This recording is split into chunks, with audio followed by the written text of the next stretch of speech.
इस वक्त की बड़ी खबर आ रही है। इस वक्त अमेरिकी राष्ट्रपति डोनाल्ड ट्रंप ने ईरान युद्ध में सीज फायर के बड़े संकेत दिए हैं। ट्रंप ने 5 दिनों के लिए ईरान के एनर्जी इंफ्रा पर सभी हमलों को रोक दिया है। इस खबर पर ज्यादा डिटेल के लिए हमारे साथ जुड़े लक्ष्मण रॉय। लक्ष्मण जी, कितना बड़ा डेवलपमेंट है ये, और क्या अब हम ये कह सकते हैं कि युद्ध खत्म हो जाएगा?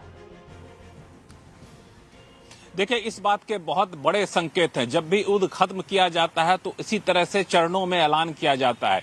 आपको याद होगा कि 2 दिन पहले डोनाल्ड ट्रंप ने सोशल मीडिया ट्रूथ सोशल पे यह ऐलान किया था कि हम इस पूरी स्थिति पे धीरे धीरे करके हम अपने सैन्य अभियान को कम करते जाएंगे। हालांकि बीच में हलचल तब मच गई, या फिर कह सकते हैं डर तब बढ़ गया, जब डोनाल्ड ट्रंप ने यह कहा कि अगर 48 घंटे के भीतर ईरान स्टेट ऑफ हॉर्मुज को सबके लिए नहीं खोलता है तो हम 48 घंटे के बाद हम ईरान के पावर और एनर्जी इंफ्रास्ट्रक्चर पर हमला करेंगे। इसके जवाब में ईरान ने कहा था कि अगर पावर एनर्जी इंफ्रास्ट्रक्चर पर हमला हुआ तो हम सारे पड़ोसी देशों के यूएस बेस और यूके बेस पर हमला करेंगे। अब लग रहा था ये 48 घंटे की डेडलाइन आज रात में खत्म हो रही थी।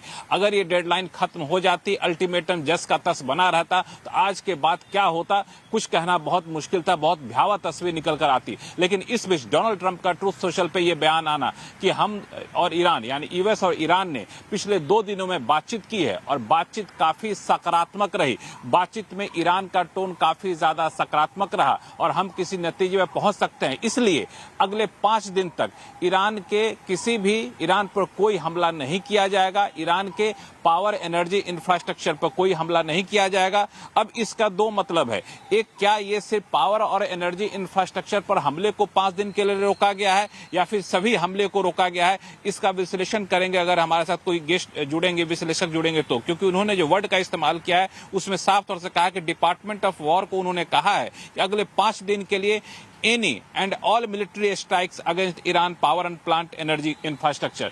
तो सिर्फ पावर और एनर्जी इंफ्रास्ट्रक्चर पर हमले को 5 दिन के लिए रोका गया या सभी को रोका गया, ये देखने वाली बात होगी। लेकिन अगर आप पिछले 1 हफ्ते को देखें आप, तो पावर एनर्जी इंफ्रास्ट्रक्चर के अलावा हमले वैसे ही बहुत ज्यादा कम हो गए थे। अब हमले का फोकस एनर्जी इंफ्रास्ट्रक्चर पर हो गया था, कच्चे तेल की रिफाइनरी पर होना शुरू हो गया था। और इस 48 घंटे का अल्टीमेटम जो डोनाल्ड ट्रंप ने 2 दिन पहले दिया था वो खत्म होता तो स्थिति और भयावह हो जाती, एनर्जी पावर इंफ्रास्ट्रक्चर पर हमले शुरू हो जाती, इस बात की आशंका थी। लेकिन डोनाल्ड ट्रंप के ट्रूथ सोशल पे इस बयान के बाद अब साफ हो गया है कि ईरान के कम से कम पावर और एनर्जी इंफ्रास्ट्रक्चर पर हमले नहीं होंगे, अगले 5 दिन तक हमले नहीं होंगे। और अगर बातचीत सफल रही तो फिर ये सीज फायर हो सकता है। इस बात के भी इन्होंने ठोस संकेत यहाँ पे दिए हैं, जो अपने आप में बहुत बड़ी बात है। जिस मोड़ पे पूरा युद्ध पहुंच चुका था, इस मोड़ पे इस तरह का ऐलान किया जाना अपने आप में बहुत बड़ा एक सकारात्मक संदेश है इस पूरे मामले के में देखा जाए तो ईरान युद्ध को लेकर के। इस पर हमारे साथ विशेष मेहमान भी जुड़ चुके हैं। पूर्व IFS एम्बेसडर अनिल त्रिगुणायत साहब हैं।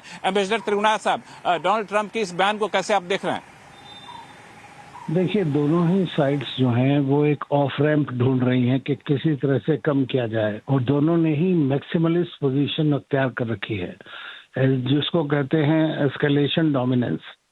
तो दोनों, ईरान भी उसी तरह से अटैक कर रहा है जिस तरह से अमेरिका और इजराइल मिलकर के अटैक कर रहा है। लेकिन इसमें प्रेसिडेंट ट्रंप ने भले ही ये कह दिया हो कि वो उसके ऊपर नहीं करेंगे, क्योंकि उनको मालूम है कि अगर उनके अटैक ईरान के पावर इंफ्रास्ट्रक्चर के ऊपर होते हैं तो उसका डायरेक्ट इम्पैक्ट जो है, ईरान ने ऑलरेडी जो लिस्ट दे दी है काफी बड़ी जिनके ऊपर वो अटैक करेगा, जिसका मतलब है कि वो पूरे गल्फ कंट्रीज के ऊपर इनहेबिटेबल बन जाएगा, वो अनइनहेबिटेबल। मतलब ये कि डिसैलिनेशन प्लांट्स के ऊपर, वहाँ के पावर स्ट्रक्चर्स के ऊपर, और यही प्रेशर ट्रंप के ऊपर इस वक्त बहुत बना हुआ है। इसीलिए बातचीत तो हो रही है, लेकिन दोनों तरफ से अभी पूरी तरह से एक मैक्सिमलिस्ट पोजीशन दोनों ने ले रखी है।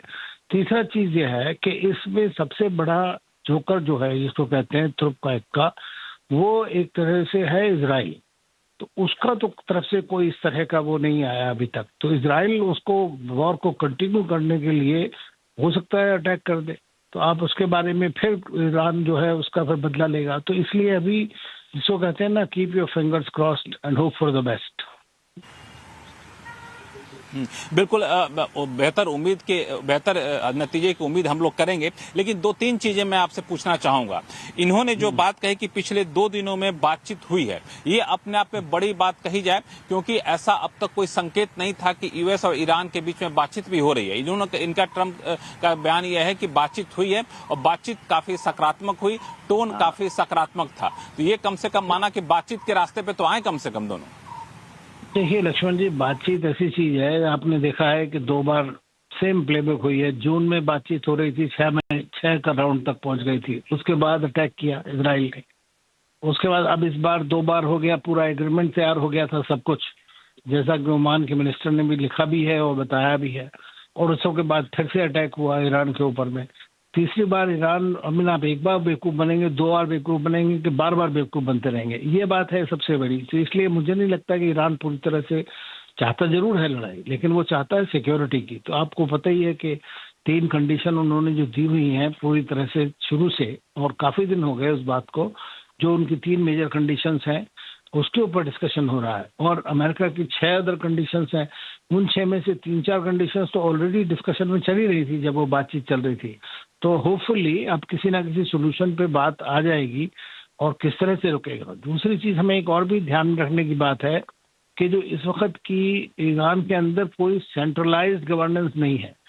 इसका मतलब क्या है कि जो मोजाइक स्ट्रेटजी उन्होंने अपनाई कर रखी है कि जहां पर 30 डिफरेंट कमांडर्स पूरी तरह से अटैक कहीं ना कहीं कर रहे हैं और उनके पास वो लिस्ट है सारी, उसको वो किस तरह से ईरान कंट्रोल कर पाएगा। तो अभी भी काफी ब्लाइंड एक बड़ी बात आपने कही, क्योंकि एक सेंट्रलाइज कमांड यहाँ पे नहीं है, अलग अलग टुकड़ों में वार हो रहा है। तो उस पूरे डायरेक्शन को क्या सारे कमांड को कम्युनिकेट कर पाएंगे, ये एक बड़ा चैलेंज होगा। लेकिन आपने बहुत सही कहा कि हर दोनों पक्ष, ईरान और अमेरिका, दोनों युद्ध को खत्म करना चाह रहा था। जहां रही बात लक्ष्य की, तो 2 दिन पहले डोनाल्ड ट्रंप का जो सोशल मीडिया पे, ट्रूथ सोशल पे उनका स्टेटमेंट आया था कि हम अपने ऑब्जेक्टिव को पाने के बहुत करीब पहुंच चुके हैं। उन्होंने पूरी डिटेल दी थी, तभी संकेत मिल गया था कि वो रास्ता यहां पे ढूंढा जा रहा है। हमारे साथ हमारे मैनेजिंग एडिटर अनु सिंघल साहब जुड़ गए। अनु सर, इस पूरे बयान को अगर गौर से पढ़ा जाए, 2 दिन पहले के बयान को जब उन्होंने कहा था कि हम ऑब्जेक्टिव के काफी करीब पहुंच चुके हैं, और अब ये बयान कि हम बातचीत करें, काफी टोन काफी सकारात्मक है।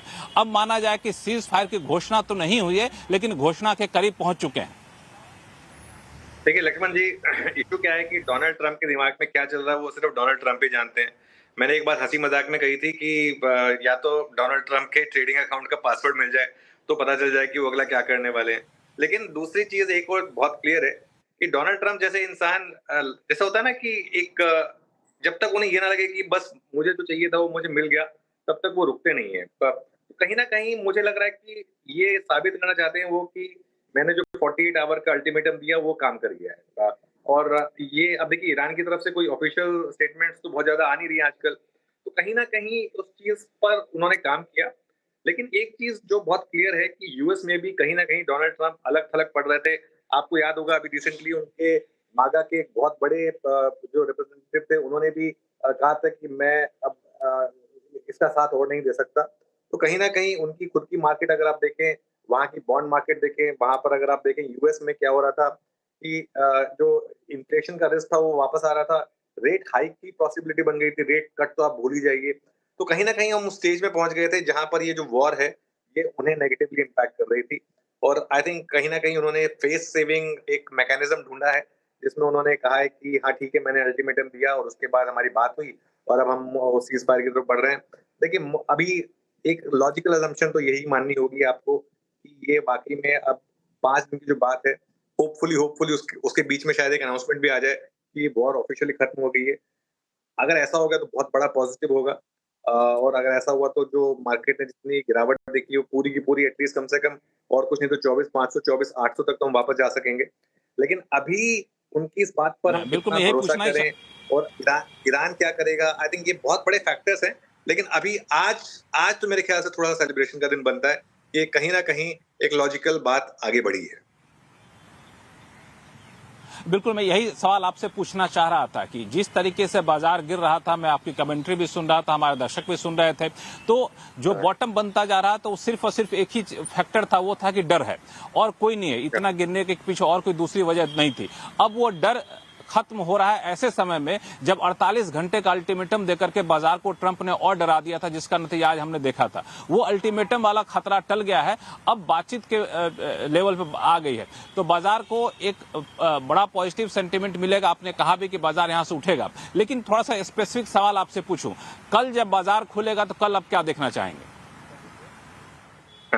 पहली बात तो ट्रंप पलटे ना अपनी बात से कल सुबह तक, क्योंकि अभी में और कल सुबह में अभी भी काफी समय बाकी है। ठीक है, सबसे इंपॉर्टेंट तो ये रहेगा कि और कोई फ्रेश डेवलपमेंट ना हो, ये बोल के कि कोई अटैक नहीं होगा, कोई अटैक हो ना जाए कहीं ना कहीं। ठीक है, लेकिन लक्ष्मण जी कल मुझे लग रहा है गिफ्ट निफ्टी इस समय 800 पॉइंट ऊपर है। अगर यही परिस्थिति, अगर मार्केट इस समय खुला होता तो हम 1000-1200 पॉइंट निफ्टी पर ऊपर होते इस न्यूज के चलते, क्योंकि काफी लोग वेट कर रहे थे कि बस न्यूज आए वॉर की और उसके बाद हम बाइंग करें, तो वो लोग अपना पैसा शायद वापस मार्केट में डालना शुरू करेंगे। कल निफ्टी की वीकली एक्सपायरी भी है, इस चीज का भी ध्यान रखिएगा। मार्केट काफी शॉर्ट है इस समय, तो एक स्प्रिंग वाला मूव मार्केट में कल आना चाहिए, प्रोवाइडेड लक्ष्मण जी और कोई फ्रेश डेवलपमेंट ना हो जाए, मतलब कुछ और नया ना बोलते हैं वो, वापस कुछ नेगेटिव ना बोलते हैं, जो कि मुझे अनलाइकली लग रहा है। और देखते हैं आज शाम को यूएस मार्केट खुद कैसे बिहेव करते हैं, यूएस मार्केट इस बात को कितना मानते हैं, और जो ब्रेंट क्रूड है वो कहाँ तक जाता है। एक तो मुझे लग रहा है कि जो थोड़ा सा हम आज ब्रेंट क्रूड देख रहे हैं ना कहीं मुझे लग रहा है कि उसमें थोड़ी सी गलती है, जो हम रेट हमारे पास आ रहा है उसमें और ग्लोबल रेट्स में। आई थिंक ये हम 99 के करीब हैं, इसको थोड़ा चेक कर लेते हैं। ये आई थिंक महीने का कुछ फर्क हुआ है, जिस वजह से शायद ये रेट शायद गलत दिख रहा है। 99 के नीचे है जहाँ तक मेरा ख्याल है ब्रेंट पर, हम थोड़ा उसको थोड़ा चेक कर लेंगे। तो आई थिंक बहुत कुछ इसके ऊपर भी डिपेंड करेगा कि ब्रेंट कहाँ जाता है। आज डॉलर का मूव देखते हैं, डॉलर इसकी वजह से शायद नीचे आए। डॉलर इंडेक्स जो है जो 100 तक चला गया था, अगर वो 98 के करीब आ जाता है, मान लीजिए 98.5 तक आ जाता है डॉलर इंडेक्स, तो आई थिंक वो एक और चीज होगी जो हम देखना चाहेंगे। उसके अलावा आज शाम को यूएस का सीबीओई बिट्स जो है वो क्या करता है, क्योंकि हमारे यहाँ आपने देखा ही है वॉलेटिलिटी इंडेक्स में किस तरीके की बड़ी रैली आई है। तो आई थिंक ये कुछ फैक्टर्स होंगे जो आप देखना चाहेंगे मार्केट में। और एक चीज लेकिन इस मार्केट में अभी भी मैं कहूंगा कि बहुत ज्यादा गंगो होने की जरूरत नहीं है। ये नहीं है कि बस कल से सारा पैसा मार्केट में डाल दिया कि अब वॉर खत्म हो गई। हमारी मार्केट की दिक्कतें और भी हैं, और अभी तो जो इतने दिन क्रूड ऊपर रहा है इसका एक कहीं ना कहीं नेगेटिव इम्पैक्ट हमारे नंबर्स पे आगे जाके दिखेगा अभी। तो इसके लिए ठीक है, एक शॉर्ट कवरिंग रैली बनेगी, एंजॉय करिए उसको, लेकिन ये मान लेना कि बस बॉटम बन गया, ये आई थिंक थोड़ी सी जल्दबाजी होगी। बस एक सवाल और मैं पूछना चाहूंगा कि कई सारी कंपनियां, कई सारे सेक्टर ऐसे थे जो सिर्फ और सिर्फ वॉर की वजह से गिरे थे, क्योंकि उनका एक्सपोजर उस एरिया में खाड़ी के देशों में था, फंडामेंटली कहीं कोई दिक्कत नहीं थी। अब अगर वॉर खत्म होने के संकेत मिल रहे हैं तो उन सेक्टर, उन कंपनियों में रैली कल से शुरू हो जानी चाहिए। लोग अगर पैसा लगाना चाहें तो लगा दे, कि नहीं वहां भी थोड़ा सा किस्तों में लगाएं। देखिए लक्ष्मण जी, इसमें तो मैं आपको बताऊं तो इसमें सीएनबीसी आवाज पर एक व्यू बहुत क्लियर रहा है कि मैंने एक बास्केट की बात की थी, Larsen and Toubro, Shriram finance, state bank of India जैसे स्टॉक्स की, जो इकोनॉमिकली जो काफी स्ट्रांग थे स्टॉक्स, और जो सिर्फ इसलिए गिर रहे थे क्योंकि वॉर की वजह से स्टॉक्स गिर रहे थे। तो उनमें तो लगातार हमारी चर्चा थी कि हर डिप पर उस बास्केट में बाइंग करें। वो अप्रोच इंटैक्ट है। मेरे ख्याल से कल सुबह लार्सन एंड ट्यूब्रो इस मार्केट की रैली को लीड करेगा, अगेन प्रोवाइडेड अगर ये सब मतलब और उसमें कोई फ्रेश डेवलपमेंट ना आई तो, क्योंकि ये स्टॉक इस महीने में सबसे ज्यादा गिरा था वॉर के चलते, सबसे ज्यादा रैली इसी में आनी चाहिए। बाकी मुझे लग रहा है कि बैंक निफ्टी, बैंक, एनबीएफसी, हो सकता है कल बैंक निफ्टी में एक बार के लिए 1500 से 2000 पॉइंट की रैली भी हो जाए, ये भी पॉसिबल है। प्रोवाइडेड अगेन मैं अज्यूम कर रहा हूँ कि ये जो अभी डेवलपमेंट हुई है इसमें कोई चेंज ना हो, कल सुबह जब मार्केट खुले तब तक उसमें कोई चेंज ना हो, ये एक बहुत बड़ा अगर है।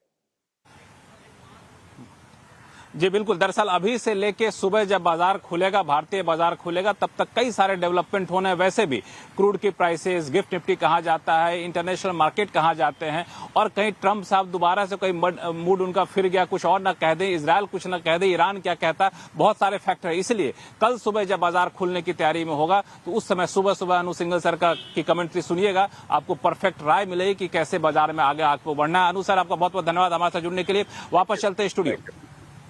जी लक्ष्मण जी, बहुत बहुत शुक्रिया इस पूरी जानकारी के लिए। अभी 48 घंटे के अल्टीमेटम के बाद फाइनली जब ट्रंप का ये ट्वीट आ चुका है, हम सब उम्मीद यही कर रहे हैं कि ये जो बातचीत है ये सकारात्मक दिशा में आगे बढ़े। इसी के साथ आवाज समाचार में वक्त हो चुका है एक छोटे से ब्रेक का। खबरें आगे और भी है, बने रहिए हमारे साथ।